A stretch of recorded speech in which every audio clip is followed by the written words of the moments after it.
আমি এখন থানকুনি পাতা তুলতে যাচ্ছি পুকুর পাড়ে। আমাদের কত থানকুনি হয়েছে, খুব সুন্দর।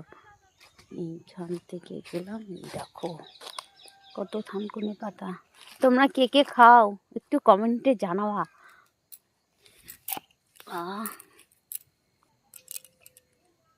বেশি খাই না, 5-6টার বেশি আমি খাই না, রোজ দিন খাই, রোজ দিন তুলি। এই থানকুনি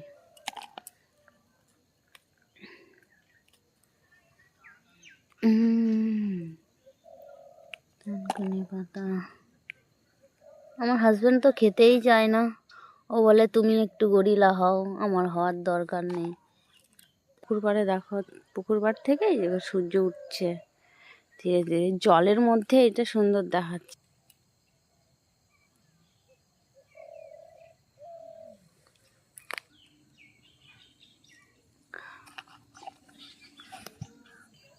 আর দুটো নিম পাতা নেব, কচি কচি, একটা দুটো, এই দুটোই তাই অনেক। এই আমি পুকুর ঘাটে বাবারে এক্ষুনি পড়ে যেতাম। এইগুলো ধোবো পুকুর ঘাটে, এইগুলো আমি রোজ দিন সকালবেলা খাই। একটুখানি হলুদ, থানকুনি পাতা, কুলপি শাক আর দুটো নিম পাতা। নিম পাতাটা দেখা যাচ্ছে না, কিসের মধ্যে ঢুকে গেছে।